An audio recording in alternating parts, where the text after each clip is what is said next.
அனைவருக்கும் வணக்கம். இந்த கொஸ்டின்ஸ் வந்து நம்ம அப்லோட் பண்ணியிருந்தோம். இதோட ஆன்சரை வந்து செக் பண்ணிக்கலாம். The value of integral dx by E power X plus one is, இது நீங்கள் போட்டிருந்தீங்கன்னா செக் பண்ணுங்கள். இதுக்கு ஆன்சர் என்ன வருது அப்படின்னா X minus log of E power X plus one plus C வருது. போட்டவங்க செக் பண்ணிக்கோங்க. இது எப்படி வந்துச்சுன்னு செக் பண்ணுங்கள்.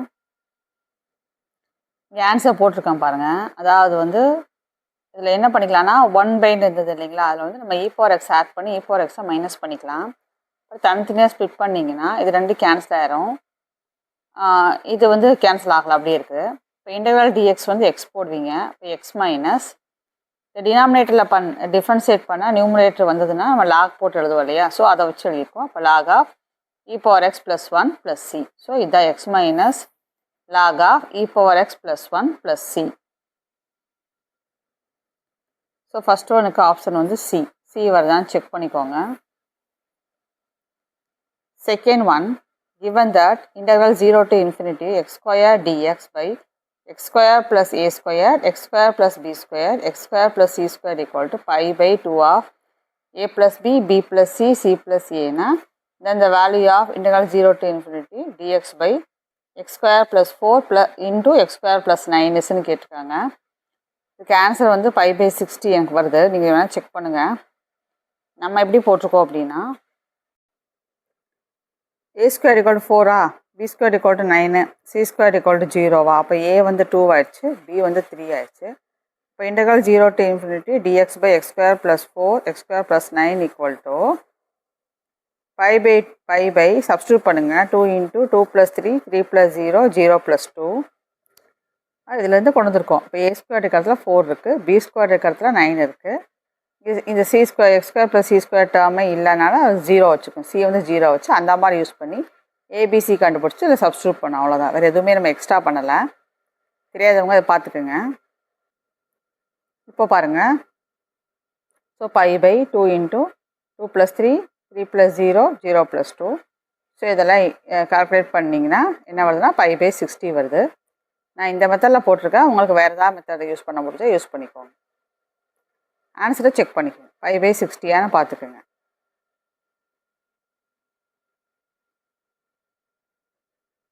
ஸோ இதுக்கு ஆன்சர் பை பை 60 பார்த்துக்கோங்க.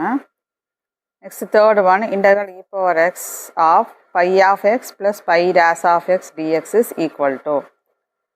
இதுக்கு 4 ஆப்ஷன் இருக்குது. Integral E power X pi dash of X dx, E power X pi of X plus C, E power X pi dash of X plus C, D வந்து நன்னு. Third ஒனுக்கு B வருது, check பண்ணிக்கோங்க. Third ஒனுக்கு B, E power X pi of X plus C, E power X pi of X plus C. அடுத்தது fourth one, integral e power 2x plus 1 by e power 2x minus 1 dx. இதுக்கு இந்த 4 ஆப்ஷனில் என்ன வருது உங்களுக்கு வந்திருக்குன்னு பாருங்கள். இதை நம்ம எப்படி போட்டிருக்கோம் அப்படின்னா ஃபோர்த்து ஒன் இங்கே போட்டிருக்கோம் பாருங்கள். இதில் என்ன பண்ணியிருக்கோம் அப்படின்னா நம்ம வந்து e power minus 6 இன்டூ பண்ணி e power minus 6 டிவைட் பண்ணிட்டோம். இப்போ பார்த்தீங்கன்னா பாருங்கள், நியூமரேட்டிவ் டினாமினேட்டிவ் ஒரே மாதிரி கிடச்சிரும், சைன் மட்டும் ஆப்போசிட்டாக இருக்கும். ஸோ நம்மளுக்கு இப்போ இன்டெகிரேட் பண்ணுறதுக்கு ஈஸியாக இருக்குங்கிறனால டக்குன்னு ஐடியா பண்ணுங்கள். இ பவர் மைனஸ் எக்ஸால் இன்டூ பண்ணி இ பவர் மைனஸ் எக்ஸால் நம்ம வந்து டிவைட் பண்ணிட்டோம். இந்த மாதிரி கிடச்சிச்சு இல்லைங்களா. இப்போ யூ ஈக்குவல் டு இதை வச்சிங்கன்னா டியூ வந்து இது வருது. So integral du by U, அப்போ லாக் யூ ஆயிரும். யூங்கிறது என்னது E power X minus E power minus X. இப்போ log of E power X minus E power minus X plus C. ஓகேங்களா. ஃபோர்த் ஒனுக்கு ஃபோர்த் ஒனுக்கு சியை மார்க் பண்ணியாச்சு. அடுத்து fifth one, integral X minus 1 dx by X minus 2 X minus 3 is equal to. இதில் எதுன்னு பார்க்கணும். உங்களுக்கு என்ன ஆன்சர் வந்துச்சுன்னு பாருங்கள். ஃபிஃப்த் ஒன், ஸோ நம்ம என்ன பண்ணியிருக்கோம்னா A by X minus 2 plus B by X minus 3ன்னு டிஃப்ரென்ஷியேட் பண்ணிக்கலாம், அதாவது வந்து ஸ்ப்ளிட் பண்ணிக்கலாம். அப்போ என்ன பண்ணுறோம், X minus 1 equal to A into X minus 3 plus B into X minus 2 போடுவோமா.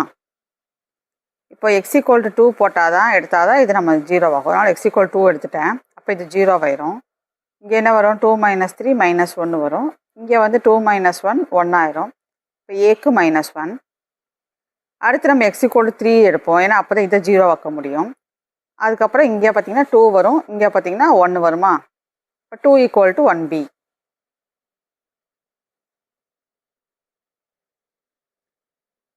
பாருங்கள், x = 3 எடுத்தோம். ஸோ b வந்து 2 கிடச்சிச்சு. அந்த இடத்துல சப்ஸ்டியூட் பண்ணிங்கன்னா இது என்ன வரும், -log of x - 2. இது வந்து log of x - 3.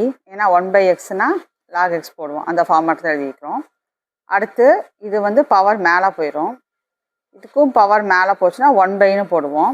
ஸோ இதை நியூமரேட்டரில் போட்டு இது டினாமினேட்டரில் போட்டுருவோம். இது புரியுதான்னு பாருங்கள். அதாவது இதில் வந்து ஹோல் ஸ்கொயர் போடுவோம். இங்கே பார்த்தீங்கன்னா -1 போட்டிருப்பீங்க, அதனால் இது டினாமினேட்டரில் போட்டோம், அவ்வளோதான். ஓகேங்களா. Plus C.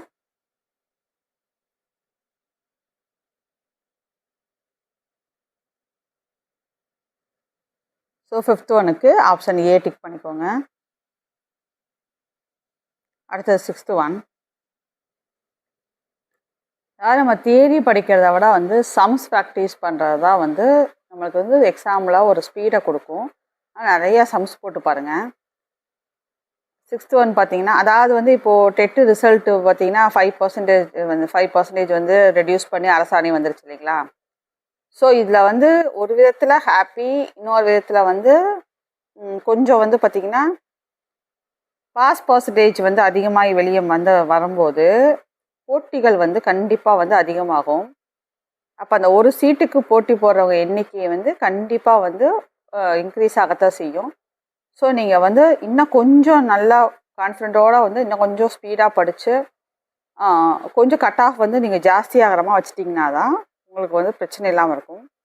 அதனால் வந்து குறைஞ்சது இப்போ 110 கிட்ட தாண்டி போயிட்டிங்கன்னா தான் இன்னும் வந்து உங்களுக்கு வந்து கன்ஃபார்ம் பண்ணுறதுக்கு ஈஸியாக இருக்கும். அதனால் வந்து இன்னும் நல்லா ஹார்ட் ஒர்க் பண்ணுங்கள்.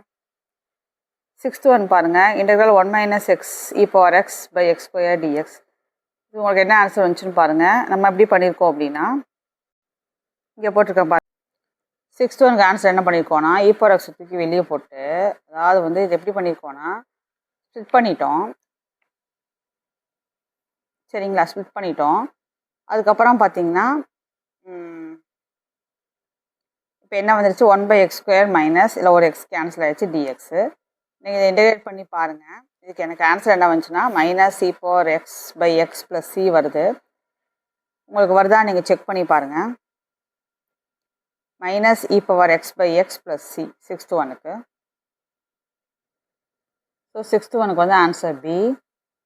7th one integral dx/x² + x + 1 = கேட்டிருக்காங்க. 7th one. இதுக்கு என்ன ஆன்சர் வந்துச்சுன்னு பாருங்கள். எனக்கு இது வந்ததுன்னு நினைக்கிறேன், செக் பண்ணிட்டு வருவோம். இங்கே பாருங்கள், இது என்ன பண்ணியிருக்கோம் அப்படின்னா, இங்கே வந்து 2 இல்லை இல்லையா, நம்ம 10th போடுற மாதிரி தான். அந்த மாதிரி நம்ம ஸ்ப்ளிட் பண்ணி கொண்டு வந்து பார்த்திங்கன்னா இந்த ஆன்சர் வருதான்னு பாருங்கள். இது எப்படின்னு புரியுதான்னு பாருங்கள். அதாவது x² + x + 1 இங்கே போட்டிருக்கேன் பாருங்கள். 1/2 வந்து ஆட் பண்ணி 1/2 வந்து மைனஸ் பண்ணிக்கிங்க. அப்போ இது என்ன ஆயிரும், a + b². இதுக்கு பார்த்தீங்கன்னா 1/4 + 1 ஆயிரும். இதுக்கு பார்த்தீங்கன்னா -3/4 வரும். இந்த மைனஸ் உள்ள கொண்டீங்கன்னா +3/4 வரும். சரிங்களா. அப்போ வந்து √3/2 பிரிச்சுக்கலாம் இல்லையா, இந்த மாதிரி பிரிச்சுருக்கோம்.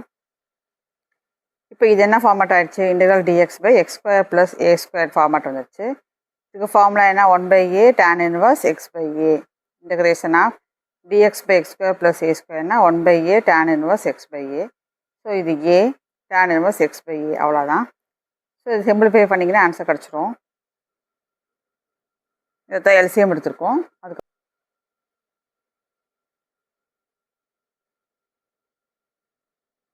இதில் பார்த்தீங்கன்னா இந்த 2 உங்களுக்கு கேன்சல் ஆகிடும், அவ்வளோதான் ஆன்சர். ஸோ இந்த ஆன்சரை நோட் பண்ணிக்கிங்க. அடுத்தது 8th ஒனுக்கு வந்து எக்ஸை ஆட் பண்ணி எக்ஸை மைனஸ் பண்ணிக்கிங்க. அதுக்கப்புறம் இது ரெண்டுலேருந்து எக்ஸை காமனாக எடுத்துருங்க. உங்களுக்கு இது 2 கேன்சல் ஆயிரும். இப்போ x- இது மட்டும் வரும். இது பிரச்சனை இல்லை. எக்ஸ்னா இன்டெக்ரல் x dxனா x²/2 0 to 1 போடணும். இதுக்கு பார்த்தீங்கன்னா இன்டெக்ரல் x dx/1 + x⁴ dxக்கு ஒரு சப்ஸ்டியூஷன் மெத்தட் யூஸ் பண்ணிக்கலாம். இப்போ u ஈக்குவல் டு எக்ஸ் ஸ்கொயர்னா 2u ஈக்குவல் டு என்ன போடுவோம், 2x dx. இதுக்கப்புறம் இதோட லிமிட்டை வந்து டீக்கு மாற்றி யூக்கு மாற்றி நீங்கள் கொண்டு வந்தீங்கன்னா 5/8 வருதான்னு பாருங்கள். இது நம்ம 12th மாடல் தான், இது தனியாக போடுங்க. இதுக்கு 5/8 வருதான்னு பாருங்கள். அதுக்கப்புறம் எல்சிஎம் எடுத்து போட்டிருக்கோம், அவ்வளோதான். இப்போ 4 - 5/8. இது வந்து கொஸ்டின் நம்பர் 8. 4 - 5/8 தனியாக செப்பரேட்டாக போடுங்க.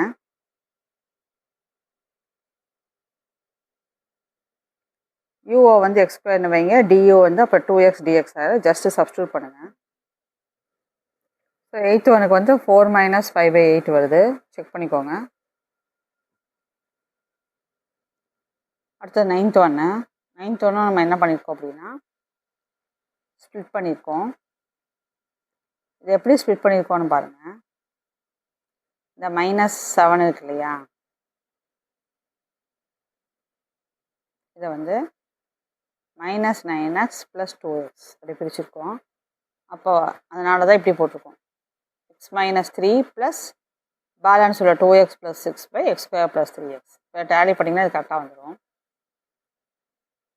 இதுக்கப்புறம் இதில் 2 காமனாக எடுத்துருக்கோம். இங்கே எக்ஸை காமனாக எடுத்திங்கன்னா இது ரெண்டு கேன்சல் ஆகிடும். இப்போ உங்களுக்கு ஈஸியாக போயிடும். தனித்தனியாக இன்டகிரேட் பண்ணோம்னா உங்களுக்கு ஆன்சர்.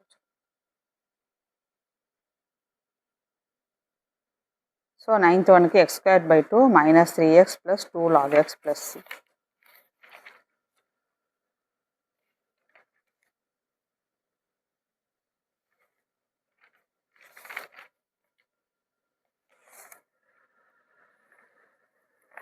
இப்போ ஃபஸ்ட் ஆப்ஷனா கரெக்டாக, ஃபஸ்ட் ஆப்ஷன். அடுத்தது 10th ஒனுக்கும் பார்த்தீங்கன்னா எப்படி பண்ணியிருக்கோன்னா இதை வந்து பிரிச்சிட்டோம். இப்போ எப்படி எழுதுவோம், x² + x + 1 x² - x + 1. இது நம்மளுக்கு ஃபார்முலா தெரியும் இல்லையா, அந்த மாதிரி பிரிச்சிட்டோம். ஸோ இதில் இது ரெண்டு கேன்சல் ஆயிடும். ஸோ இது மட்டும்தான் இருக்கும். அப்போ x³/3 + x²/2 + x dx ஈஸியாக முடிஞ்சிடும். இதை மட்டும் நீங்கள் இப்படி கொண்டு வந்துட்டிங்கன்னா ஈஸியாக முடிஞ்சிடும். இது நம்ம வந்து 11th 12th படிச்சிருப்பீங்க. இது நல்லா பார்த்துக்குங்க. இதோட ஃபார்முலா வந்து இது அப்படிங்கிற மாதிரி ஞாபகம் வச்சுக்கோங்க. தனியாக நோட் போட்டு நோட் பண்ணிக்கோங்க. ஸோ இதான் 10th one answer. x³/3 + x²/2 + x + c. So இதுக்கு ஆப்ஷன் பார்த்தீங்கன்னா இதுவா, ஆப்ஷன் ஏ. இதில் ஏதாவது சம்ஸ் வந்து குழப்பமாக இருந்துச்சு, ஏதாவது 1-2 சம் மட்டும் தான் நம்ம பாதியோடு, அதாவது வந்து டேட்டா ஆன்சர் மட்டும் நோட் பண்ணியிருந்தோம். அந்த ஆன்சர் வரலைன்னா போடுங்க, இன்னொரு வாட்டி நம்ம செக் பண்ணுவோம். தொடர்ந்து படிக்க ஆரம்பிங்க. ஃப்ரெண்ட்ஸுக்கு ஷேர் பண்ணுங்கள், சப்ஸ்கிரைப் பண்ண சொல்லுங்கள். தீவிரமாக படிங்க ஃப்ரெண்ட்ஸ், காம்படிஷன் அதிகமாக இருக்குது. அந்த ஒரு சீட்டு உங்களுது, அப்படி ஞாபகம் படிங்க. அந்த ஒரு சீட்டு உங்களுது.